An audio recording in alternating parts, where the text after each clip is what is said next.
YouTube is at war with you, the user, and it has been waging this war since 2016, if not earlier. Whether you're a content creator or just a watcher, YouTube has deliberately destroyed your experience to the point that it can be downright dangerous to use its features. What features they haven't already removed, that is. This may sound like clickbait, but I have no reason to exaggerate. If anything, this will seem an understatement if you see the evidence I will present in this video. This channel is not partnered and receives no revenue. If you do notice advertisements on this video, it is YouTube exercising their right to monetize content from channels not in the partner program with whom no revenue is shared. If you'd like to support content like this, consider becoming a patron. Though I'm happy if you just watch this video through to the end. I did not make this video to make money. I did it to make you aware of everything this website has done. How you can accidentally get your account banned without ever posting a comment or uploading a video, and ultimately what you can do about it. Contrary to popular belief, there is something you can do even if this is a private company, but I'll get to that at the end of this video. I first need to address why you should care, because this affects you even if you don't know it yet. I will refer to YouTube as this website, and its parent company Google or Alphabet, since the automated systems that run this website would probably detect it if I say their names too often, and that might not bode well for this video. Since this channel is not monetized, I have no reason to make this video any longer than it needs to be. The reason it's as long as it is the amount of skullduggery this website has engaged in against the very people that made it as successful as it is today. To truly understand how corrupt this website has become, you need to know what it used to be. Let's flip the calendar back a decade to 2012 and reminisce on the beginning of what I like to call YouTube's golden age. Why do I call it that? This 2012 archive explains why. Prior to April 2012, creators were required to apply to be admitted to the YouTube Partner Program. To make partner benefits available to more creators and help in their success, we're no longer requiring applications to become a partner in most countries. After you opt in your channel for monetization, you may enable eligible videos to earn money from relevant ads. This benevolent policy gave everyone the opportunity to immediately monetize their content, beginning with their very first video. I remember starting a new channel in 2014, linking my AdSense account, and immediately receiving a confirmation email telling me that Google would serve ads on my videos before I had even uploaded my first video to that channel. This email is a testament to how easy it was to get started as a content creator, though I did not have the skills back then to make the most of this opportunity. But that's beside the point. This period of opportunity lasted 5 years and enabled the rise of the most iconic figures on this website, like Filthy Frank and Jacksepticeye. If these creators had to start their channel from scratch today, they would have a much harder time getting traction. And it's not because there's something wrong with them. There's something wrong with this website. What changed? YouTube changed. And the harbinger of this change was the appointment of Susan to the role of CEO, though it would take some time for users to notice the impact of this change in leadership. This allowed edgy channels like Filthy Frank and Leafy is here to make the most of the twilight years of YouTube's golden age while they still could. Nothing good lasts forever. And sure enough, the change in leadership brought the golden age to a grinding halt in 2016. The first targets were the channels that upload content to the website. The attacks on regular viewers ramped up later. These will be analyzed in chronological order. The opening salvo in their war on users was video demonetization. Philip Defranco was the first major channel to talk about this problem. On the 31st of August 2016, he went on Twitter to complain about his video getting demonetized due to its content that might not have been appropriate for advertising. His complaints were corroborated by other creators who were also impacted by the same issue. This effectively discouraged creators from talking about certain topics, though not all channels had their wings clipped, as we'll soon discuss. The subscribers of the affected channels were also affected as a consequence, since they would no longer get to watch their favorite creator address something they might have wanted his or her take on, though this was nothing compared to what the website would later do. Video demonetization was far from the worst blow this website inflicted on its creators. Around the time that video demonetization was brought to light, The website broke the subscribe button, literally retarding the process from a single click to 3 clicks. What you can do, you can double subscribe now. Hey, what a great idea. Let's make the subscription fucking useful. Now they got a double subscribe. So, hey, 49 million people that I collected over 6 years of hard work. Hey, could you do me another favor? It'd be great. Just click on that little bell there, and then just be like saved. Going into the notifications settings revealed another option you had to enable. Occasionally notify me of new videos and activity from my subscriptions. Occasionally? What was the point of subscribing to a channel if you weren't telling the website that you wanted to know when that channel uploaded new content? Again, though, this was but an omen of worse things to come. As 2016 drew to a close, the website changed how it served videos from suggesting videos from channels viewers subscribed to recommending videos its algorithm thought you might want to watch. It determined this by looking at how many people clicked on each video and recommending videos that got the most clicks.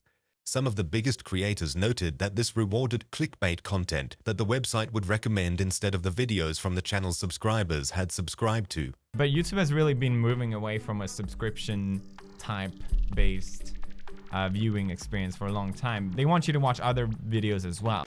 It's because YouTube changed.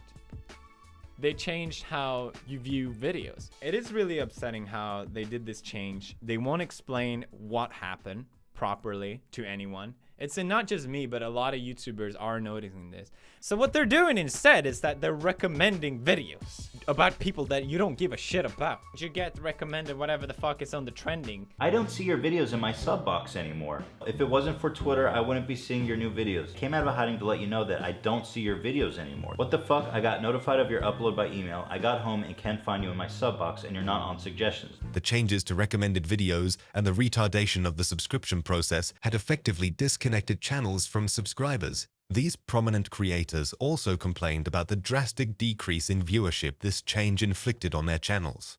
I thought it was back like in September, October, and at the time, like lots of YouTubers just had a huge crash in views and subscribers, and all it's gonna do, YouTube seems to be promoting virality now.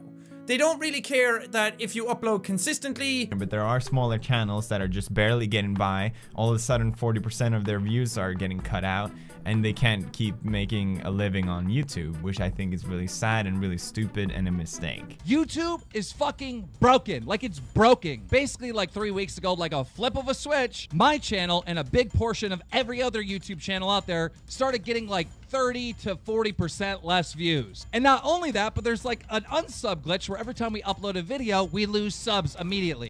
They speculated that this decline was caused or exacerbated by the website automatically unsubscribing them from channels without their knowledge or consent. Is that YouTube started unsubscribing people from channels, and we've seen this happen before, and we've seen purges of dead channels or anything. This has just seemed to be that YouTube flipped the switch, and then all of a sudden, people were just getting unsubscribed from channels. Now, I wasn't unsubscribed from any of the channels that I normally regularly watch, but there were one or two here and there that, because I hadn't watched them in a long time, YouTube unsubscribed me from them. And there's also people who were subscribed to me, friends of mine, who were just automatically unsubscribed. YouTube unsubbing you from a channel even though you didn't unsub. Number 2, videos not appearing for the person you subscribed to. Remember the sub feed? Remember when that was a thing?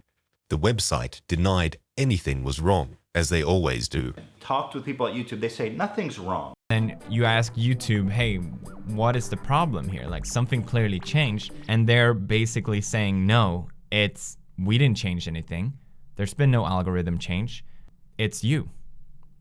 And then I'm like, well, it's not just me, it's so many YouTubers talking about this. Users kept complaining about being unintentionally unsubscribed for months, until Keemstar made a video exposing the fact that when one person unsubscribed, the channel's subscriber count would decrease by 2. So every time that you unsubscribe from a channel, it counts as 2. And then you can resub and unsub again, that counts as 4. You can do this process over and over again, causing a channel to lose thousands and thousands of subscribers. The website would later make future exposures like this impossible by making all channels' public subscriber count an inaccurate abbreviation. More on that later. I don't think this was a glitch. I think this was a new weapon of covert censorship that granted the website plausible deniability. If the website wanted to disappear a channel that had broken no rules, they could simply make that channel irrelevant by disconnecting it from its subscribers, stop delivering its content to its subscribers, and eventually unsubscribe subscribers that did not watch its videos without their knowledge or consent. Never mind the fact that the reason these inactive subscribers didn't watch the channel's newer content was because they were never notified about the videos in the first place. I think the website was testing this weapon and accidentally impacted the biggest channels, who then used their influence to bring it to light. The website would be more careful with its targets going forward, and so exempted its largest channels from its subsequent clampdowns. This begs the question, why did this website go down this road in the first place? Well, we can only speculate. We can read and listen to what their executives say, both on record and off the record, or when they think they're off the record. This may or may not be relevant, but an influential executive who leads a powerful team at this website's parent company was caught on camera expressing collective dismay over what happened in 2016, wondering, quote, how they could prevent it from happening again, unquote. I would expound this point were it not for the fact that this website has deleted the video that originally exposed this, so I'll just leave it up to you to look this up if you're interested. The primary source is not on the live web, but it has been fully archived on the Wayback Machine. In early 2017, the website was embroiled in a massive scandal for serving advertisements on controversial content. Its response was posted on its official blog on the 6th of April 2017. We will no longer serve ads on partnered videos until the channel reaches 10,000 lifetime views. We'll also be adding a review process for new creators who apply to be in the YouTube Partner Program. After a creator hits 10,000 lifetime views on their channel, we'll review their activity against our policies. If everything looks good, we'll bring this channel into the partnership and begin serving ads against their content. It could be argued that their hand was forced here, as this earlier blog post indicates. There's a difference between the free expression that lives on YouTube and the content that brands have told us they want to advertise against. Advertisers have to feel confident their ads are only appearing where they should. Although ad restrictions can feel limiting, they're essential to protecting the livelihood of creators. While this may sound reasonable in theory, in execution it was anything but. Independent creators had to tiptoe around issues they wanted to talk about and still had to contend with demonetization, while legacy media could cover the most sensitive incidents and still serve advertisements on their videos. The most notorious example was the website deeming Casey Neistat's video on a massacre unsuitable for advertisements, while still serving ads on Jimmy Kimmel's video talking about the same thing. This double standard was bad enough, but the website would make it a whole lot worse in the following months, and their justification for doing so was blatantly contrived and misdirected. As 2017 turned to 2018, the website was thrust into another controversy when Logan Paul, a massive channel who had many millions of subscribers, uploaded graphic footage of a corpse he found in a Japanese forest. Apparently, the website had manually reviewed it and allowed it to remain on Logan's channel while anyone who tried to re-upload it was punished with strikes. This video was trending until the uploader removed it from public view due to the widespread backlash he received. The website did not punish him with a strike or even remove his video. It begrudgingly posted a tweet about temporarily demonetizing his channel. Though users noticed advertisements still being served alongside his videos, the website's actual response to their star's transgression was not aimed at the offender, but at smaller channels who had done nothing and could do nothing. This response was detailed on their official blog on the 16th of January 2018. It's been clear over the last few months that we need a higher standard. Yes, for your biggest channels whom you favor so blatantly. Smaller channels did nothing wrong because they know they cannot afford to. Starting today, we're changing the eligibility requirement for monetization to 4,000 hours of watch time within the past 12 months and 1,000 subscribers. This would not have made any difference to Logan Paul, nor would it have prevented him from uploading that horrible video. He was and still is one of the largest channels on the website, and had already surpassed these subscribers and watch time requirements thousands of times over. Even if these requirements had already been in place for years, he would still have been a partnered channel when he uploaded that scandalous video, so it would not have prevented the debacle that this new policy pretends to be a response to. We've arrived at these new thresholds after thorough analysis and conversations with creators like you. Really? Who the hell said demonetize me, please? which creators asked to be kicked out of their partnership. These higher standards will also help us prevent potentially inappropriate videos from monetizing, which can hurt revenue for everyone. These requirements would not have prevented Logan Paul from uploading and publishing the video that caused this scandal in the first place. We'll also implement this threshold across existing channels on the platform to allow for a 30-day grace period. On that date, channels with fewer than 1,000 subs or 4,000 watch hours will no longer be able to earn money on YouTube. When they reach 1,000 subs and 4,000 watch hours, they will be automatically re-evaluated under strict criteria to ensure they comply with our policies. This was the whole point of this policy: to kick smaller channels out of their partnership so the website could keep all the money it made from their videos. This would only be openly declared 2 years later, which I will analyze in due course. YouTube must have observed media companies seizing 100% of video revenue via copyright claims, and they must have figured, hey, why don't we do that too? Not to the biggest channels whom we need to stay on the website, of course, but to the little guys who can't do anything about it. Logan Paul's video provided the perfect opportunity to spring this exploitative policy on the user base and even present it as a response to the scandal. It is despicable then that they even tried to claim they were doing this to better protect creators. You're protecting your creators better by destroying their livelihood. Yeah, right. It should be noted that this policy was announced by the current CEO of YouTube, who was Chief Product Officer at the time of this announcement. The situation is not likely to improve with him at the helm of this website. His leadership did introduce an inferior tier of partnership that requires 500 subscribers and 3,000 watch hours. Though this does not provide the channel any share of the ad revenue their content generates, channels still need to reach 1,000 subscribers and 4,000 watch hours in the last 12 months to apply to get a cut of the ad revenue generated by their content. Do not let the inferior partnership's reduced criteria distract you from the fact that everybody used to receive 55% of the ad revenue generated by their content from their very first video, even if they did not have a single subscriber. That's what this CEO put an end to back when he was Chief Product Officer, and he would never undo that. At this point, it would be helpful to call channel demonetization departnering or unpartnering to distinguish it from demonetization of individual videos, since the website requires channels to be partnered if they want to try to monetize any video. YouTube didn't stop at introducing channel size and viewership as requirements for partnership. They also gave themselves the right to deny and kick channels out of partnership for violating new convoluted policies around reused content and repetitious content. These may sound reasonable at first glance, but the enforcement is horrendous. Even if your videos are original and varied, the website may still call your content reused or repetitious. You will never be told which videos of yours were deemed to violate the monetization policies.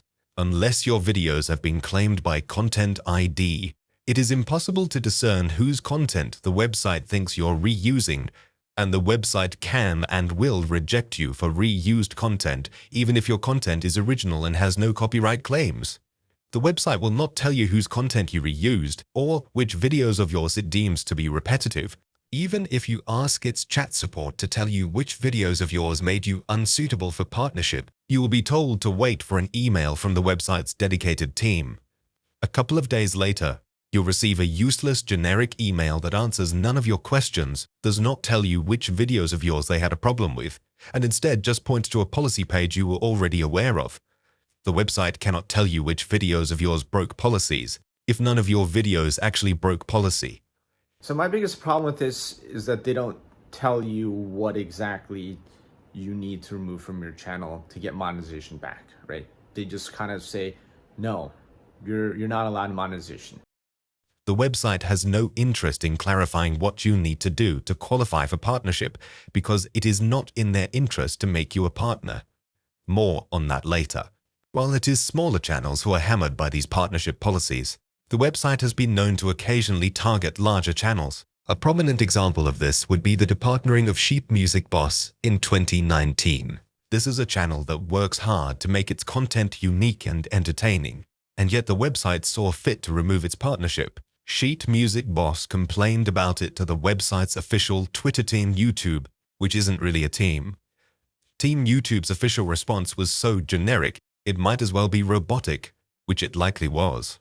Since your channel was demonetized for repetitious content, This means it isn't original and doesn't add any significant educational or other value. Also, you can make changes to your content and reapply in 30 days. This included a link to a generic article which provided no specific information about the complainant's alleged violation. Sheet Music Boss astutely pointed out that the only way to get a fair review is to get certain people to make some noise about it, which is exactly what happened.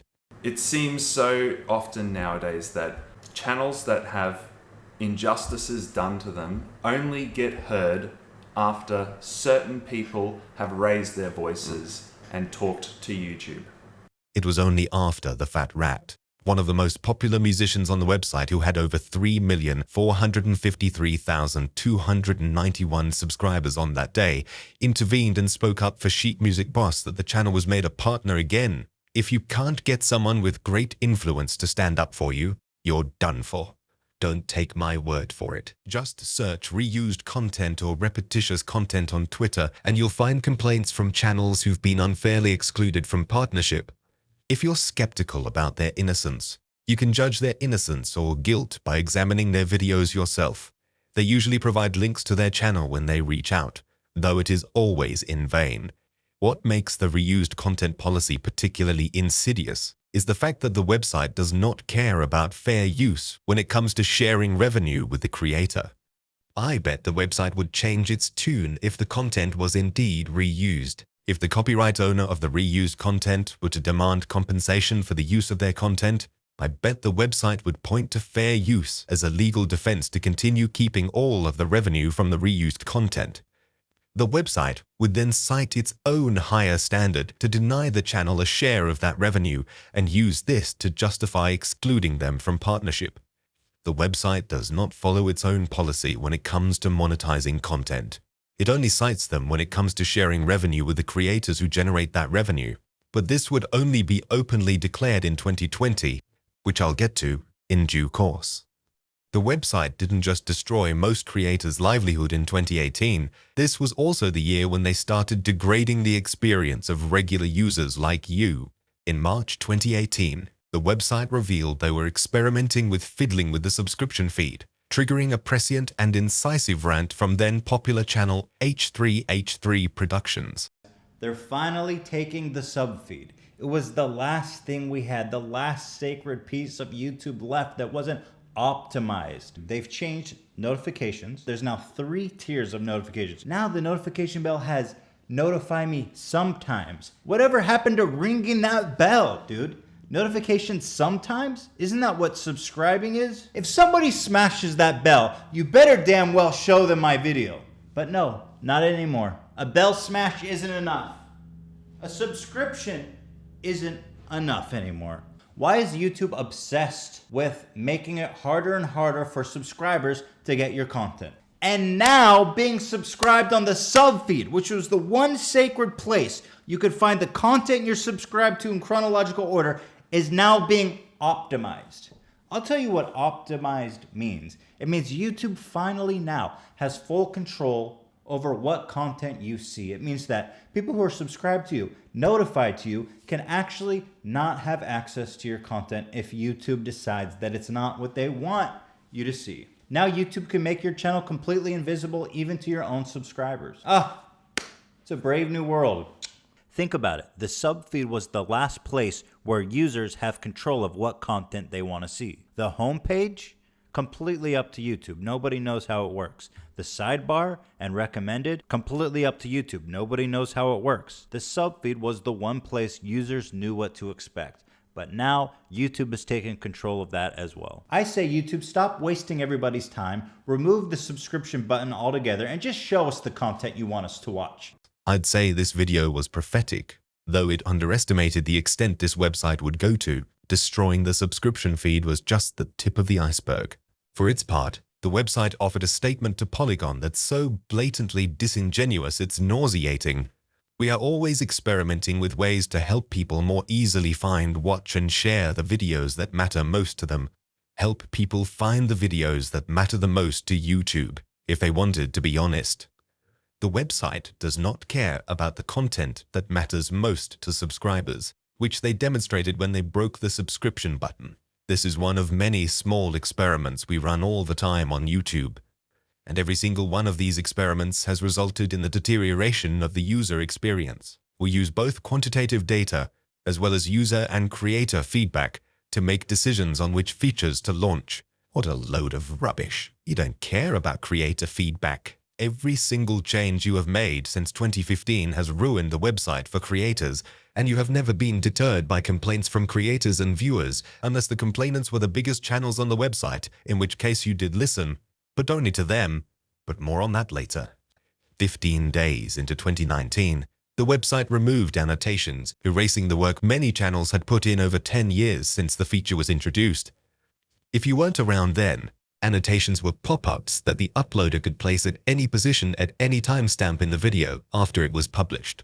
This could be annoying if it was overused, but it could also be very informative and very entertaining, as many channels use this to create interactive games with annotations in their videos. Crucially, you, the viewer, could always turn annotations off with the press of a button if you ever felt annoyed. The website removed this choice from you because they felt they knew best with no regard for what their creators and users felt about it. It would only get worse from here. A few months later, the website degraded channel's public subscriber count from the exact number to an inaccurate abbreviation. They say they did this to create more consistency everywhere that we publicly display subscriber counts, which is complete nonsense. If they wanted consistency, why didn't they show accurate numbers everywhere? Why didn't they give users the choice everywhere? I think they wanted to make it harder for the community to observe them fiddling with channel subscribers. The automatic double unsubscribing scandal would have been a lot harder to expose without accurate live subscriber counts. It's not a stretch to say any company would want to do anything they could to avoid the exposure of such scandals going forward. This explains why they gave users, be they uploaders or viewers, no choice in this matter, or in any matter for that matter. 2019 was also the year the website went public about the fact that it was actively preventing users from accessing videos it didn't want them to watch. A combination of people and machines help us remove more violative content than ever before. It sure looks like machines are removing content, considering the content that is being removed.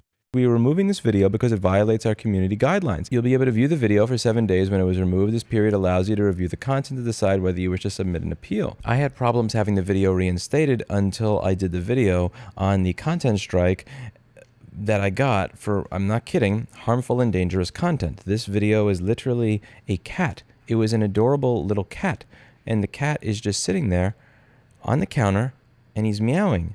Look at him, he's just sitting there. And he's going round. The funniest example is a user getting a community guideline strike for a 9-second video of 2 ducks swimming in a lake. This is no exception. I will show more examples in due course. In their words, our team reviewed your content and we think it violates our sex and nudity policy. Who the hell is on that team? Jealous ducks.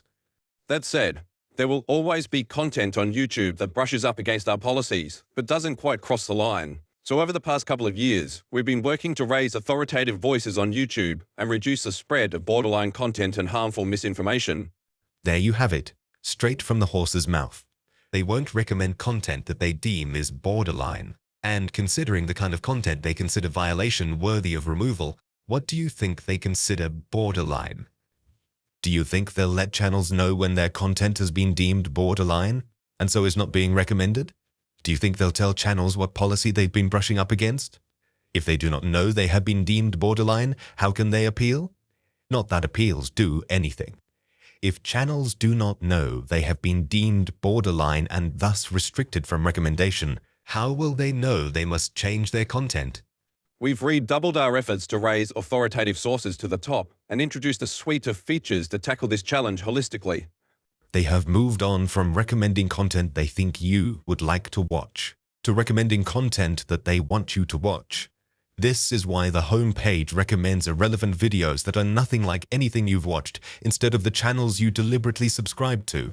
They favor certain content so heavily that they occasionally recommend the same video twice or thrice on the same page. The algorithm has been corrupted to the point that it is recommending content to users in a language they cannot understand. For instance, Look at this video I was recommended. I did not recognize the language, so I looked it up. Apparently, it's Vietnamese. I'm not Vietnamese.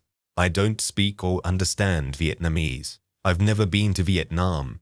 I'm not from that part of the world, nor have I ever visited that region, so there was no basis for the website to recommend a Vietnamese video. That recommendation wasted screen space that could have been better occupied by a video from a channel I actually subscribe to. But the website does not care about what users have said they like. The website only cares about what its leadership think users should watch.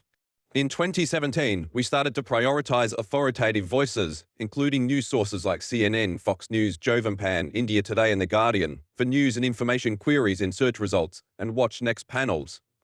Prioritize established media you were competing with over the independent creators that made you a success in the first place. This is why you might not get the content you subscribe for, and this is why you will be notified about uploads from channels you never subscribed to, because this is what the website thinks you should watch. Nothing is more important to us than ensuring we are living up to our responsibility. You want to be responsible? Great. Let's hold you responsible by repealing the law that grants you legal protection from responsibility for the things your website hosts.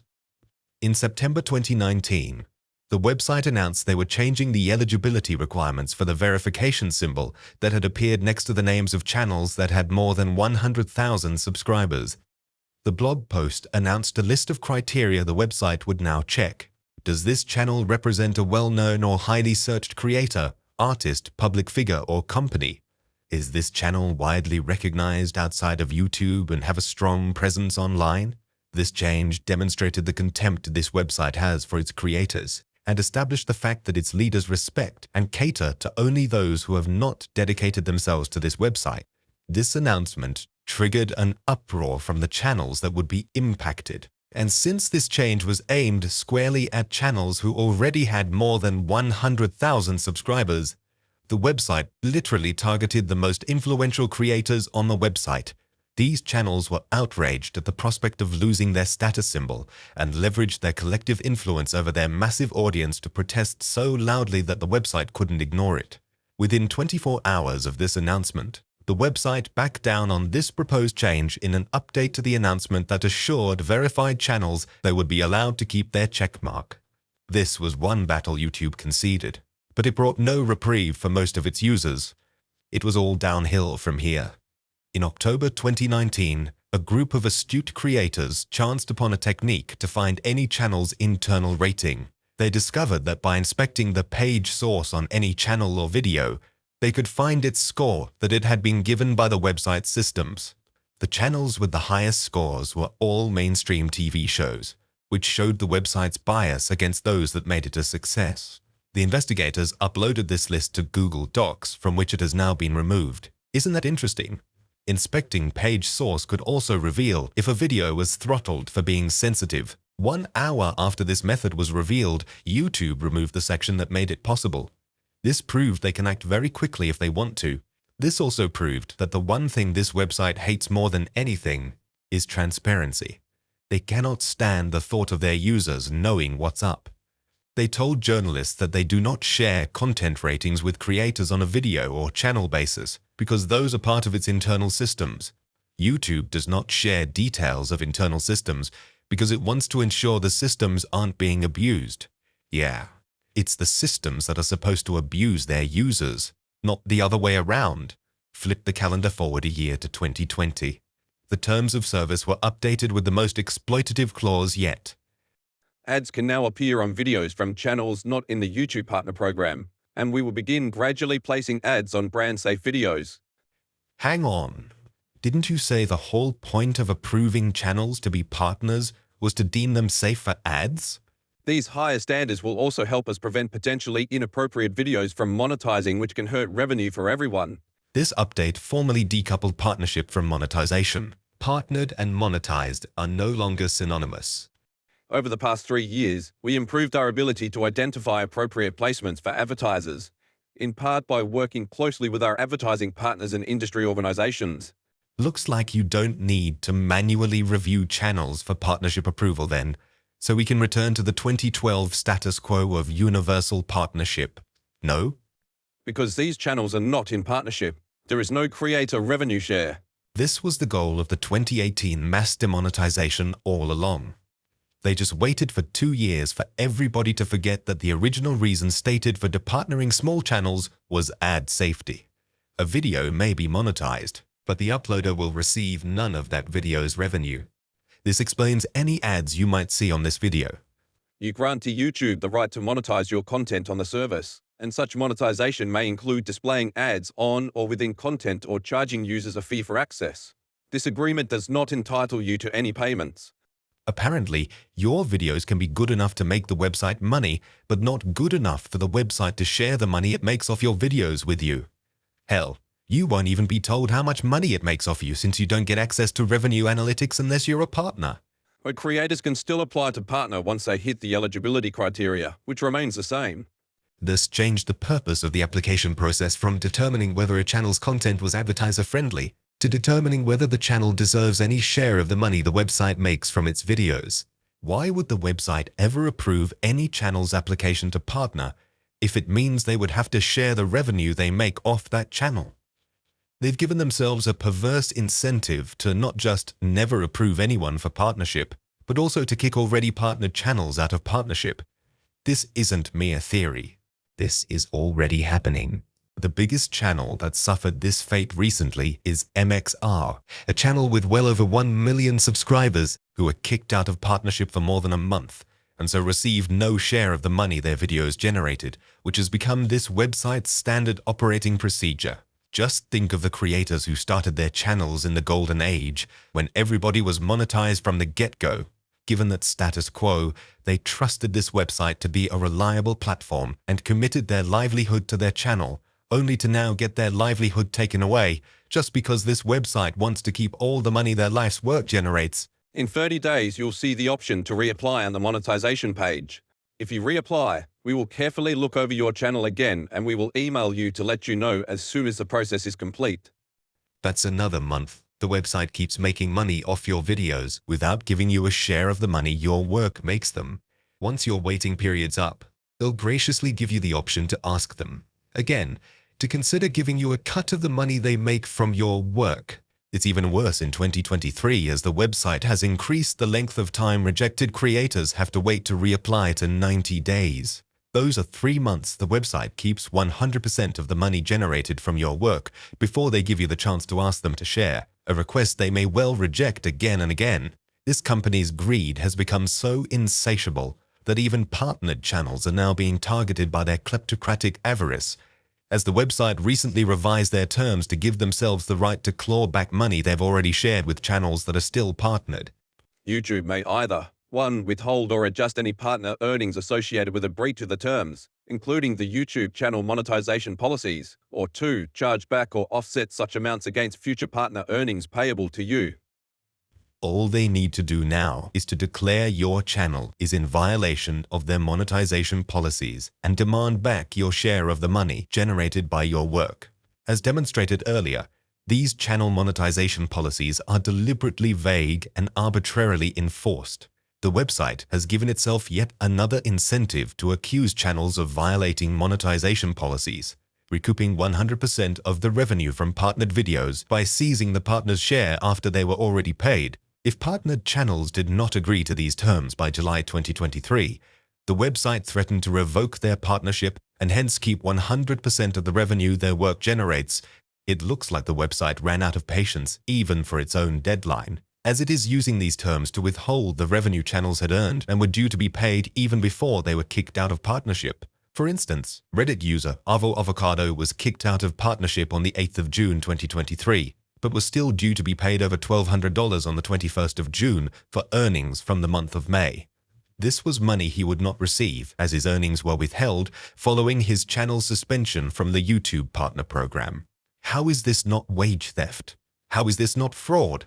Since his appeal was rejected in less than 24 hours, he contacted creator support only to be told that if the channel was not remonetized in 50 days, the funds would be refunded to the advertisers. Except, how could he get remonetized in 50 days if he had to wait 90 days before he could apply for partnership? This was a conundrum that he would not have faced had the website not extended the waiting period to reapply for partnership to 90 days. Curiously, they did not extend the grace period to get remonetized before the earnings were lost forever. Isn't that interesting?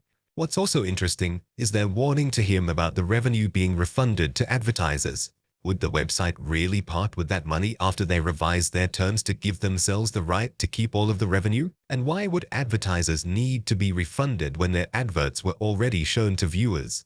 Did they suffer the inconvenience for nothing? The website cannot keep its story straight, though it matters little to the creator who will not get the revenue wherever it ends up. This user had over 600,000 subscribers, and yet this does not seem to have deterred the website from screwing him out of his earnings. This is no isolated incident, as the website has done this to other channels of similar sizes. For instance, look at Huts, a partner with hundreds of thousands of subscribers who had been uploading videos to the website for a decade, but was nevertheless deprived of several months of revenue due to a glitch the website blamed on AdSense, which is operated by the same damn company. YouTube stole a lot of money from me. Like, a lot of money. And by stole, I mean they didn't pay me. Huts was told that the glitch was something he could not detect or fix himself, and that this glitch had prevented ads from appearing on his channel, despite the fact that he and his subscribers observed ads running on his videos during the period in question. Huts was bounced around 5 support agents, none of whom appear to have solved his issue.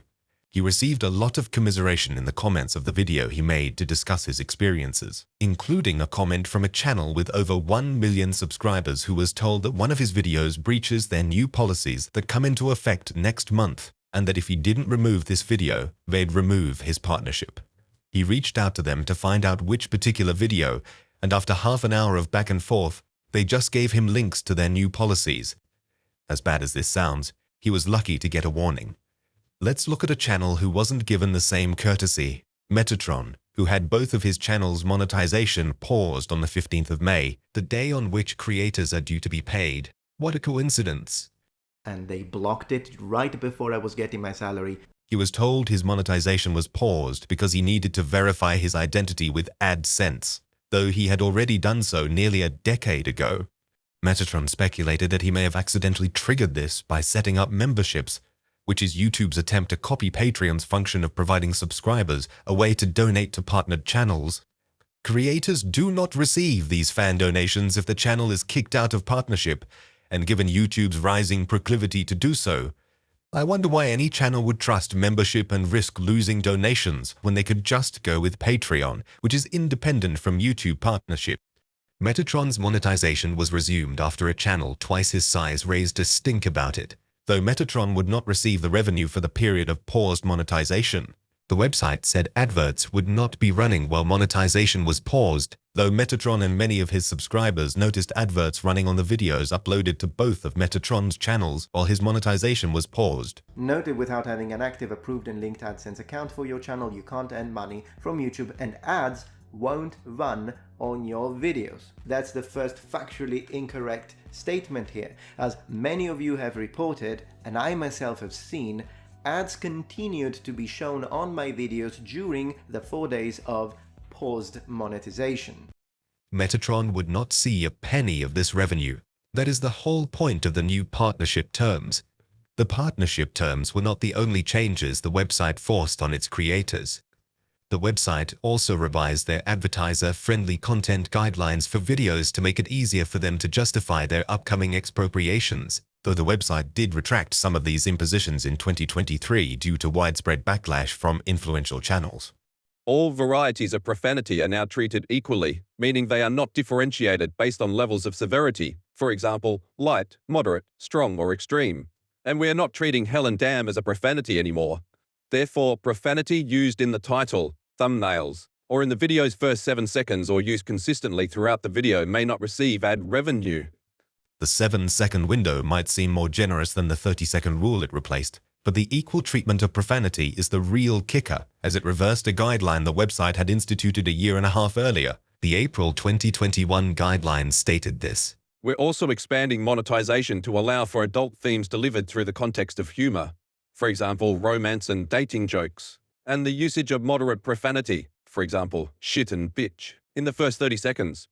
Notice that shit and bitch were not specified as exemptions to the profanity rules introduced in November 2022. However, the gaming monetization page did say that profanity like shit or bitch used outside the start of the video after 15 seconds can earn ad revenue.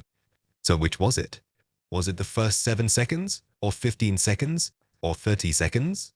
If you had trusted the April 2021 guidelines and said shit and or bitch in the first 7 seconds, the November 2022 guidelines would consider that a violation and demonetize your video for it. As many partnered channels have noticed, the website applies new rules retroactively, killing videos that were in compliance with the website's policies from the time they were uploaded all the way until these new guidelines were instituted. This caused many established partners to lose monetization on much of their older content as the website deemed them to be in violation of the new guidelines. And as the hours passed, I watched slowly as more and more of my content I worked hard on was retroactively flagged. I put hundreds of hours of my life into this content. Even if I used the YouTube editor to remove the offending content, they would not restore the video. There would be literally nothing wrong at this point with my videos. They would not change its status because I had already requested a review that had been immediately rejected in 10 seconds. And now I'm sat here, watching parts of my livelihood just disappear. Just slowly becoming more and more restricted. It's not even about the money for me. Although, I'll happily be paid for the work I do. The new partnership terms now empower the website to charge back the money paid to partners for these demonetized videos. As if that wasn't bad enough, the phrasing of these November 2022 guidelines is ominous and very reminiscent of the 2018 unpartnering of small channels. Notice they said may not receive ad revenue instead of may not generate ad revenue. These are not synonymous, as the uncompensated monetization of unpartnered channels is already demonstrated since 2021. The website has now given itself another incentive to demonetize partners. Theoretically, the website could demonetize a partner's entire library of videos for violating these new guidelines, charge back the money paid to the partner for those demonetized videos, revoke the partnership and continue to show adverts while keeping 100% of the revenue. Why wouldn't the website kick channels out of partnership if it means the website gets to double the revenue they keep from the channel's videos? You might argue that it would discourage the unpartnered channel from continuing to post new content, but the website may decide that it would still be more lucrative to keep 100% of the revenue from videos they already uploaded compared to keeping 45% of their ongoing work. Of course, the website doesn't need to worry about calculating potential losses if the channel's already inactive. And kicking these channels out of partnership lets the website double the income they get from these creators' work without running the risk of discouraging these creators who have already retired. This is probably why the website has introduced a policy that kicks channels out of partnership for being inactive. We may turn off monetization on channels that haven't uploaded a video or posted to the community tab for 6 months or more. Suffer an accident and enter a long coma? This website will use your inactivity to stop paying you a share of the revenue they make from any content you have uploaded to the channel. How do they justify this? To focus our support for creators who are active and engaged with the community. Focus our support? What support? This website does not support any creators. Even those with millions of subscribers have struggled to get support when they needed it the most. Think I am exaggerating? Just look at Korns, one of the cleanest creators on the website. His video on traveling with a purple passport was hit with a strike for cyberbullying. He tweeted at the company on Twitter after his appeal was rejected, only for the company to send him a direct message 2 days later, rejecting his appeal again. That official Twitter account is not handled by a team, despite the name. All its tweets are posted by Sprinkler, which is conversational AI. That means artificial intelligence. No wonder it could not help Luke, who, like the vast majority of users on this website, had no means of contacting policy enforcement. He ultimately re-uploaded his purple passport video, and if you watch it, you'll see there's nothing cyber or bullying in it. This arbitrary enforcement affects channels of all genres. For instance, Gamers Nexus, a tech analysis channel, had its review of an Intel product age restricted. There was nothing in the video that warranted any restriction. All this channel does is review computer components, which is some of the safest content on the website, and yet this was age restricted. Gamers Nexus was not even given the option to appeal, as they were told, this content is not eligible for appeal. Fortunately for them, they had several Google engineers in their audience who offered to escalate the issue internally, and so the restriction was ultimately resolved. Very few channels are so lucky. This website does not support creators. It attacks them and then uses them as a scapegoat for their policies that harm creators and viewers alike, like the arbitrary removal of partnership that forces creators into retirement and deprives subscribers of new content from their favorite channels. Departnership also affects viewers more directly, as they will be forced to watch adverts that the uploader can do nothing about. You get the option to disable adverts on your videos if and only if your channel is partnered. If you're not a partner, you do not get the option to disable advertisements that make you no money on your videos, yet inconvenience your viewers. Again, this is a choice everybody used to have that the website has taken away. This gives the website another incentive to remove partnerships from partnered channels. They get to keep all the money the channel makes, and they ensure the channel cannot disable ads. This has major implications for channels that disable adverts as standard practice, like the Jimquisition, who relies on other sources of revenue to keep videos free of adverts for viewers. Channels like this may not always be able to operate this way. While this impact on viewers is an indirect consequence of the website's war on uploaders, it is also directly attacking regular users like you with insane policies, oppressive enforcement of said insane policies, and destructive changes to the interface that make the website difficult, if not impossible, to use. The most prominent consequence of this war on users is that YouTube has completely destroyed its search functionality, which is noteworthy as it used to be the second biggest search engine on the internet, ranking just below its parent company, which takes the crown. This was an enviable position to be in. Yet it looks like their leadership did not value it, as their interface changes have made search borderline unusable. The reason it was the second most popular search engine was because it's the internet's largest video repository. If you're searching for something on Google, you're equally as likely to find a video of it on this website. Most content works better as a video, particularly if you are searching for a fix for a specific problem you're dealing with. A few years ago, you could type your problem in this website's search and you'd see a bunch of videos that claim to demonstrate a fix. You could click on any video and quickly gauge if it was safe and reliable by glancing at the like-dislike ratio. If it had too many dislikes, that would be a sign to take caution. Doubly so if the comments were all positive or disabled, as channels can curate comments and only show comments that are positive. Good luck finding a fix for any problem now. Search for anything, and the website pollutes the search results with people also watched, and for you sections which contain several videos which have nothing to do with what you searched for. Yet these irrelevant videos are placed higher than content that actually contains what you searched for. You either get fewer relevant search results, or you have to scroll further down past all the irrelevant garbage. You should also remember that the website is suppressing anything it considers borderline content in search results, and given what it considers violative, this could make finding the video you're looking for even more difficult. Even if you find a video relevant to what you are searching for, the website has deprived you of the one thing you could use to determine if the video was safe to trust: the dislike ratio. Here's a common scenario. If you were searching for a fix for your computer crashing and you found a video that recommends deleting certain files or registry entries, this could fix your problem or make it a whole lot worse, depending on what is deleted. And viewers who are not familiar with computer software will struggle to discern if this is potentially dangerous.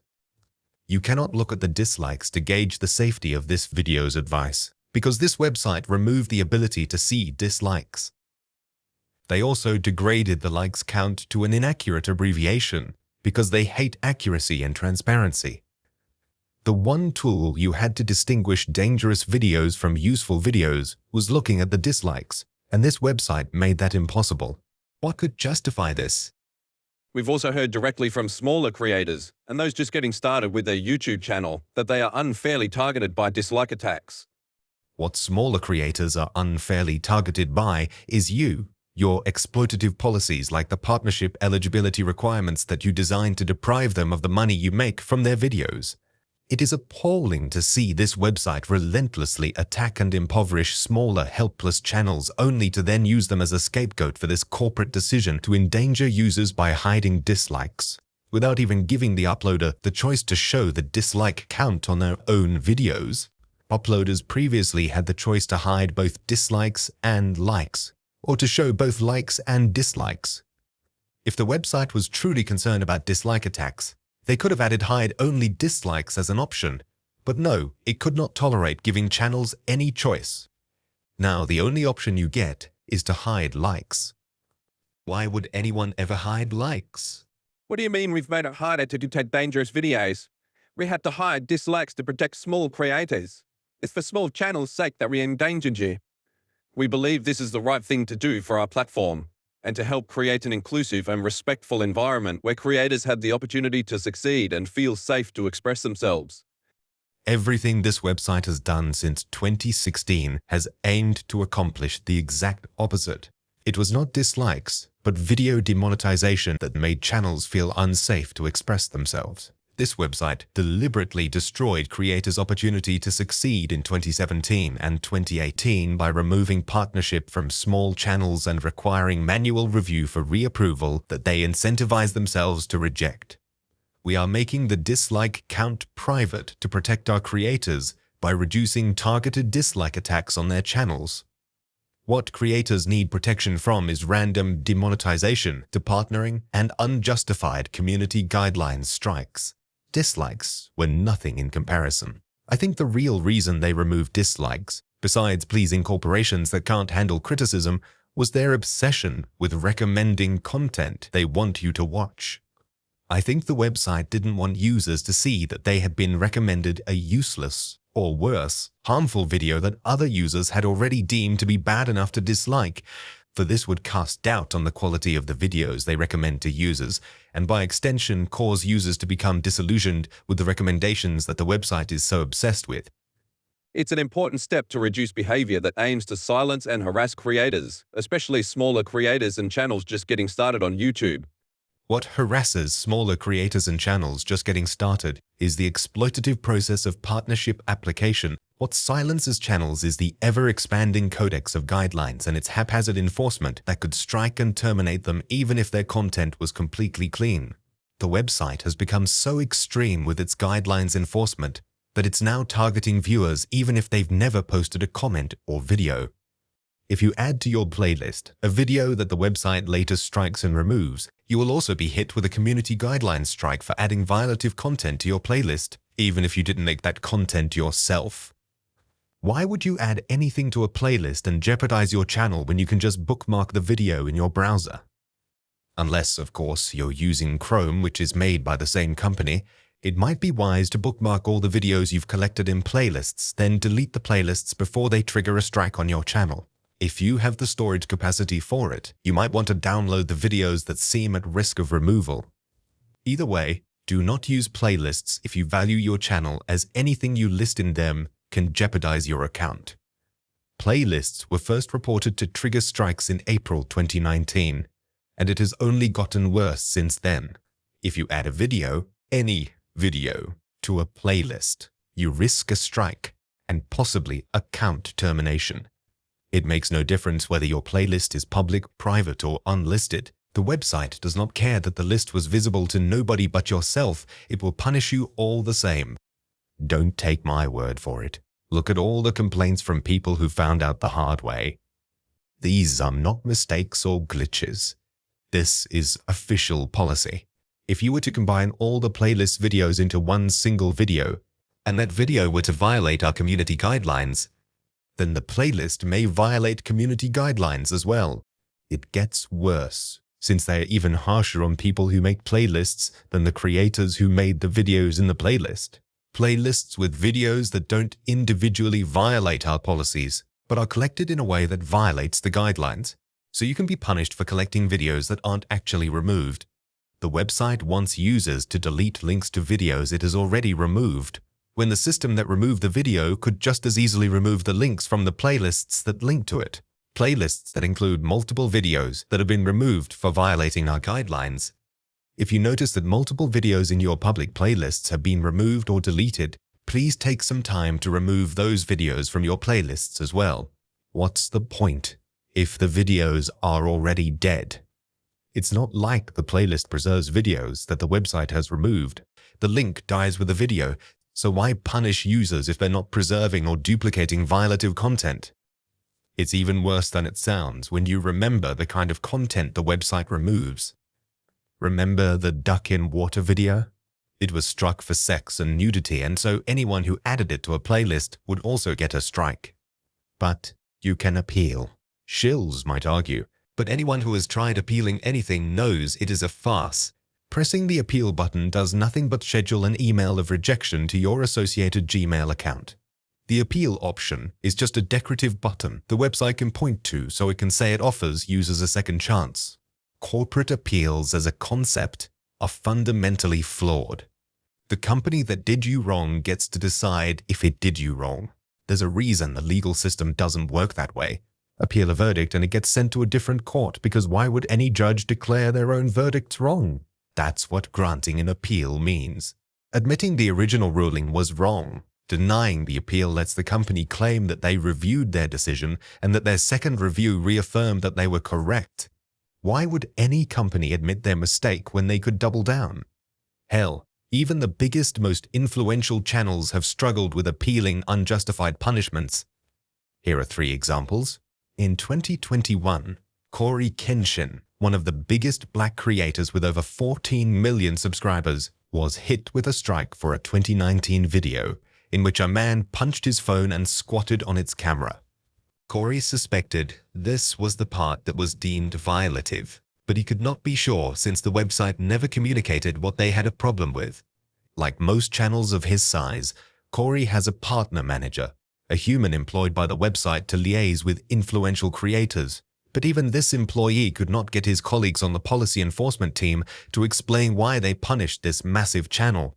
Cory later speculated that his race may have had something to do with the treatment he was subjected to by the website. If such a popular channel that can directly communicate with the company cannot get his punishment reassessed, what hope have you, the regular user, if you are hit with an unwarranted strike? Cory's experience was not an isolated incident. In 2020, Penguin Zero was hit with a strike for reacting to a video that is still live on the website to this day. This is a massive channel with millions of subscribers, and yet his appeal was denied. Penguin Zero works closely with the website, and so has a lot of contacts in the company, and he got those contacts to try to reach out to the policy enforcement team to no avail.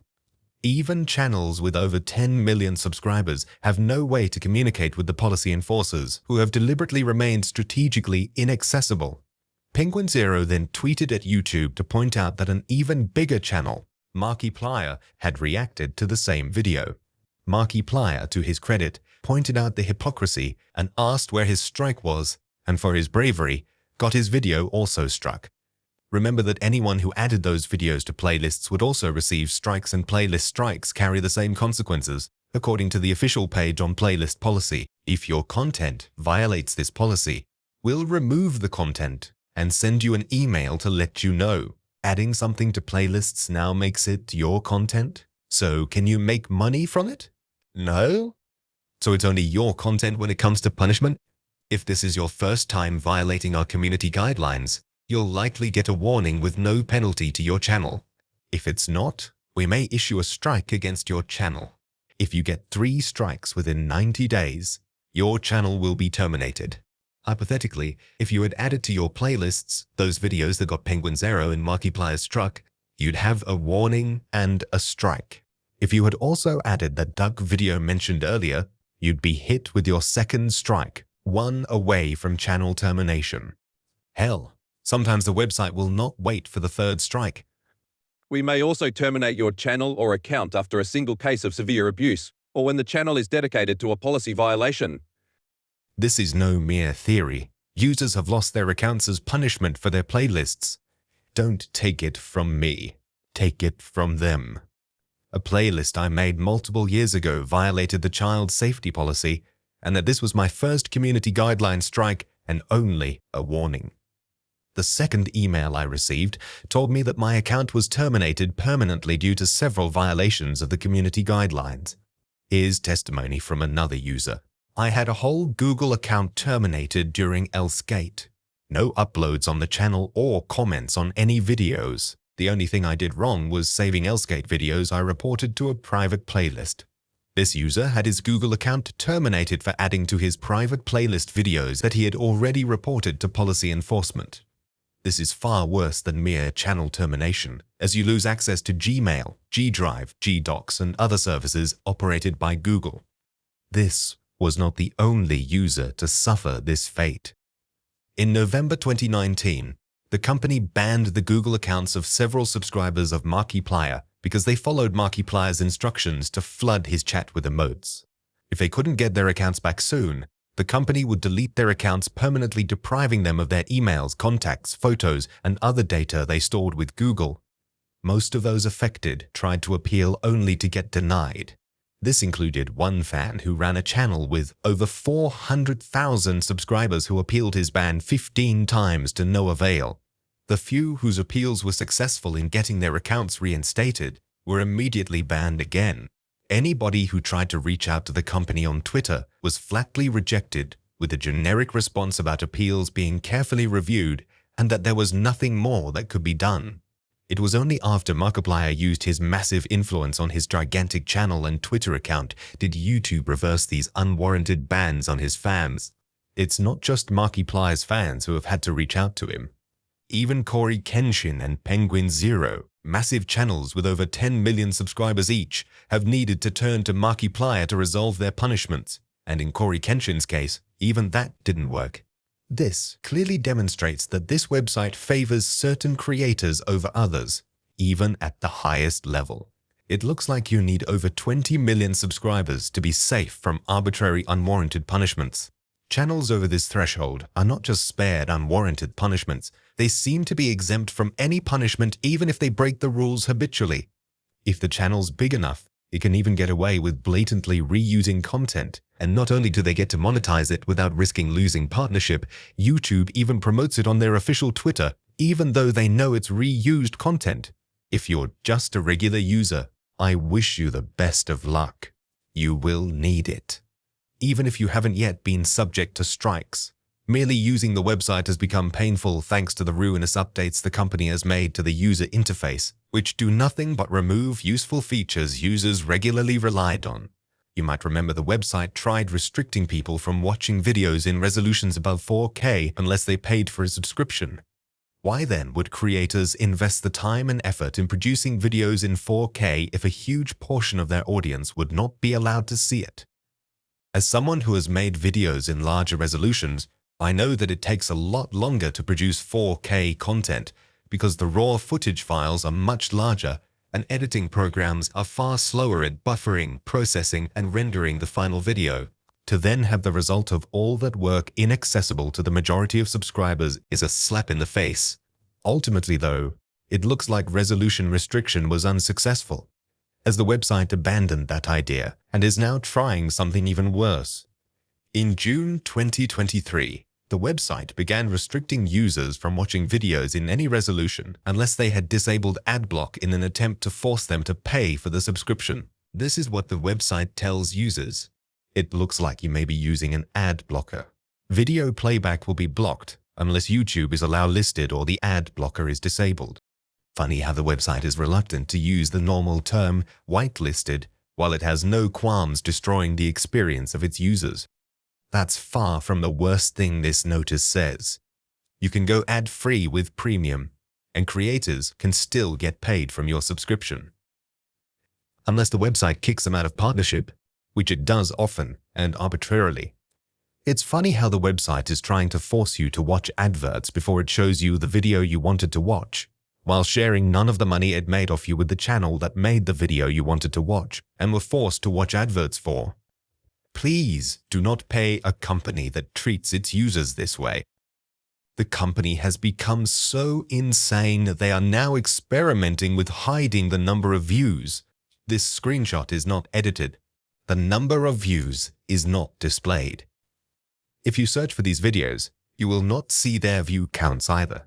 Sure, these are only a couple of videos, but remember that the removal of dislikes, accurate likes, and subscriber counts also began as experiments on a few test subjects before being applied universally, despite widespread opposition from its user base. Speaking of which, here's a change that might spark outrage if users realize its implications. Starting in November, we're simplifying the choices for ad formats that show before or after your video to improve creator revenue. YouTube's revenue. If you wanted to be honest, if you truly cared about creator revenue, you'd revert to the 2012 status quo of universal partnership. In November, we're removing the individual ad choices for pre-roll, post-roll, skippable, and non-skippable ads. Going forward, when you turn on ads for new long-form videos, we'll show your viewers pre-roll, post-roll, skippable, or non-skippable ads when appropriate. You are going to see a lot more ads, and the creator can do nothing about it except demonetize the video altogether, which can be done only if the channel is partnered. Remember that the website is actively trying to prevent you from blocking ads. Considering all the useful features the website has removed, guess what they have kept? Leave the partner program. Who in their right mind would press this? What this translates to is, stop paying me a share of the money my videos make. Why does this even exist? I think the website is keeping this hoping that a partner will suffer brain damage and accidentally click it. This company seems obsessed with removing features its users rely on while forcing changes on them that they never wanted or asked for. It would never get away with this if it had real competition. YouTube waited until it acquired billions of users to start exploiting its creators and ejecting users without cause. They took over a part of our lives so they could lock us out of it. This is a monopoly, and an exploitative monopoly at that. A monopoly that has abused its lack of competitors to destroy the experience of its users who have no alternative to turn to and force unfair terms on its partners that deprive them of the money they generate for this monopoly. It's a private company that can do whatever it wants. Let's look at another company that did whatever it wanted, Standard Oil. This was the biggest petroleum company in America, and it got to that position by crushing rivals with anti-competitive practices like colluding with other industries to obtain favorable deals in secret. Does this remind anyone of this website's preferential relationship with mainstream TV channels? Would this have anything to do with the homepage being saturated with late-night shows?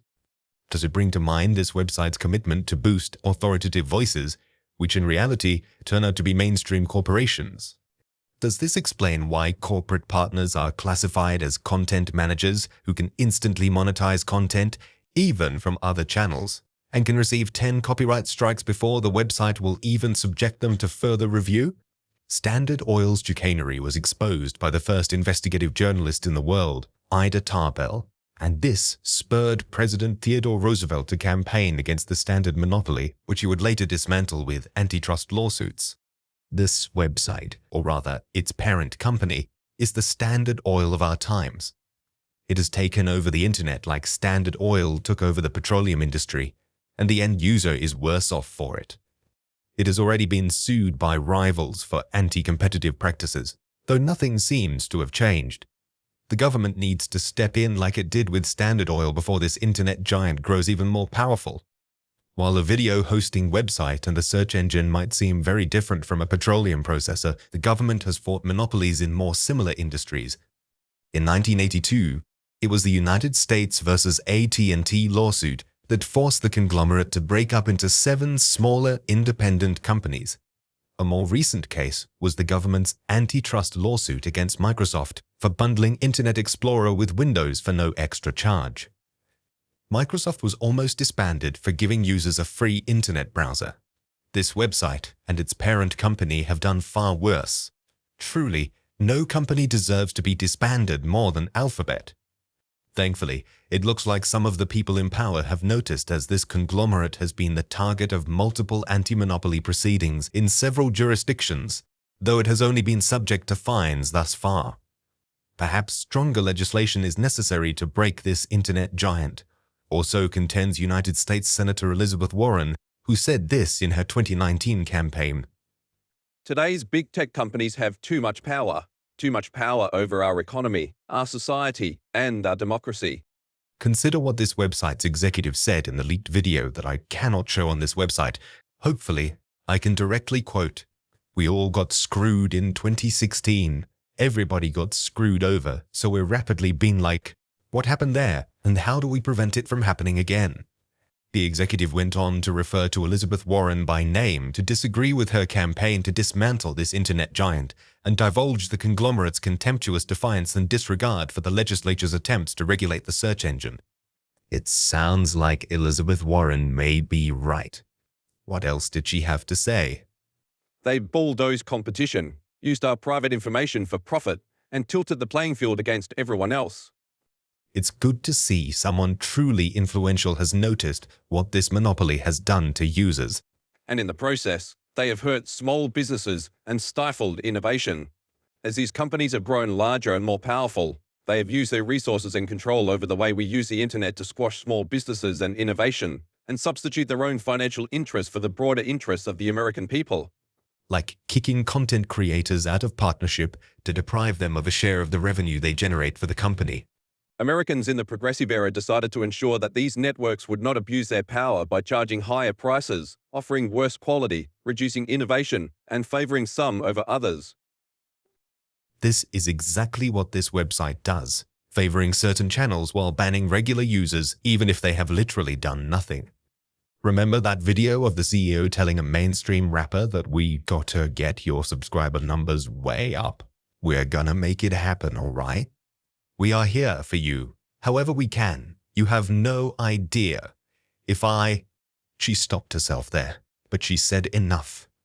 It is tragic to see what was once an open, accessible platform for everyone to make a living pursuing their passion, then get perverted by the greed of its new leadership until all that's left is a corrupt corporatocracy where nepotism determines the select few who are given the opportunity to succeed on a silver platter, while the rest are manipulated into working for free with the false promise of one day receiving a share of the money their work generates. A privilege everybody used to get immediately but is now withheld as an alluring yet inaccessible incentive to keep them working, much like dangling a carrot before a horse to keep it moving forward. The carrot in this case, partnership, isn't even half as good as it used to be when it was instantly accessible, as even those who have been accepted as partners can be stripped of it at any time on trumped-up charges, following which they have to wait 90 days before they can ask the website to consider giving them a cut of the revenue generated by their content, a request that has no guarantee of being granted. With these exploitative practices, the website has deliberately destroyed the job security once represented by partnership. Content creation has now become like an unpaid internship, except running a channel doesn't look nearly as good on a resume. This is an unpaid internship that cannot contribute towards an actual career, as very few companies would value this as experience. Spare a thought for those who committed themselves to this website during the era of universal partnership and now have to deal with arbitrary demonetization, removal of partnership, or even unwarranted termination. This is like getting fired from a job by a company that continues to profit off your work, except you cannot count that work as experience on your resume. Unlike losing a normal job, though, there is no point suing for wrongful termination. We need the government to step in here, and Elizabeth Warren has noticed. We required a structural separation between the network and other businesses, and also demanded that the network offer fair and non-discriminatory service. I ask for nothing more than to be served fairly and not be discriminated against. To restore the balance of power in our democracy, to promote competition, and to ensure that the next generation of technology innovation is as vibrant as the last. It's time to break up our biggest tech companies. We must help America's content creators, from local newspapers and national magazines to comedians and musicians, keep more of the value their content generates rather than seeing it scooped up by companies like Google and Facebook. Warren seems to be aware of the ongoing exploitation on this website, and it sounds like she wanted to do something about it. Warren's suggestions included passing legislation that requires large tech platforms to be designated as platform utilities and broken apart from any participant on that platform.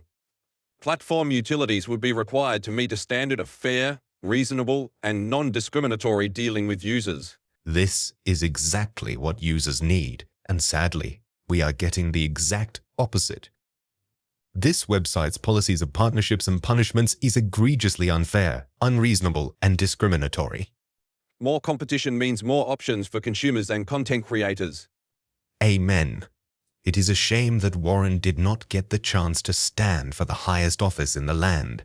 Though considering what this company's executive said on hidden camera, I wonder if that was a coincidence. As individuals, you and I are powerless against a trillion-dollar conglomerate. As a collective, the only way to protect ourselves from corporate exploitation is to rally behind leaders who recognize this as a problem and empower them into positions where they can do something about it. This overdue campaign against this exploitative monopoly has united the most bitter of rivals from both sides of the aisle. As Warren said in 2020, The Justice Department has the power to pursue a legitimate, long-time-coming suit against Google for engaging in anti-competitive, manipulative, and often illegal conduct. Progressive groups agreed, stating, the time for this enforcement action to proceed is now. In fact, it was long before now. As days, weeks, months, and years continue to pass, more and more companies go out of business as Google's dominance becomes more and more deeply entrenched. Well said. It sounds like some bureaucrats and activists are more aware of the problem and the need to address it than the general public. The widespread apathy and ignorance of the populace has enabled these internet giants to enjoy an undeserved perception of immunity and perpetuate an unprecedented campaign of exploitation on their helpless users. This pervasive notion of a private company can do whatever it wants needs to die. There are laws and regulations that everybody and everything needs to abide by, and it's in our best interests as regular people to do whatever we can to ensure that everybody, including corporations, abides by the law, even if said corporation thinks itself above the law, as this one does. For the good of the country and of the world, Alphabet must be disbanded. It would be great if it was brought to the attention of your political representative, be that a senator or member of parliament. I did my part by making this video. You can help by sharing it with the hashtag #BreakIt.